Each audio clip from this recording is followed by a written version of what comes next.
Hello everyone, welcome to Beyond Headlines, Current Affairs by Lakshmi. Today's topic is Indus Water Treaty. What is Indus Water Treaty? Indus Water Treaty is a water sharing agreement that has been signed between India and Pakistan for sharing the waters of the river Indus. Before we delve into the treaty directly, there has been some background which is very essential to understand this treaty. First of all, when India was divided as India and Pakistan, there was something called as a standstill agreement that was signed for sharing of waters between India and Pakistan of the river Indus. So this agreement expired on April 1st, 1948.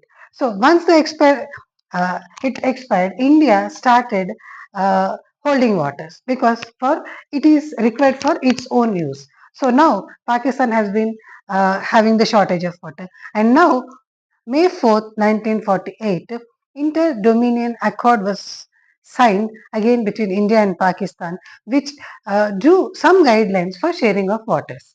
So the waters were shared to Pakistan in lieu of the payments that are given by the Pakistan. But even this agreement was only a short-term one. So there is a need for a long-term one. And once these short-term agreements are not working properly, the World Bank in 1960 mediated between India and Pakistan to sign a permanent water sharing agreement, which is called as the Indus Water Treaty. Indus Water Treaty was signed on September 1960 between the two leaders of the countries, that is Jawaharlal Nehru from the India side and Ayub Khan from the Pakistan side. So this Indus Water Treaty divides the rivers, especially from Jammu Kashmir Punjab area, into two categories. Jhelum, Chenab, and Indus are the western ones, and Ravi, Bias, and Satluj are the eastern ones. So India has total control over the eastern rivers, whereas the western rivers are managed by the Pakistan. So when India has to share water with Pakistan, 80% was given to Pakistan and 20% was given to India. And moreover, whenever both parties have to construct any dams or anything, they have to notify each other of those things. And also, the World Bank provided for the clause of inspection of how the water is being utilized. India has unlimited usage for non-consumption so, usage, that is non-consumption usage, that is hydropower generation and drinking water and others. Whereas these waters are very essential for Pakistan for its economy.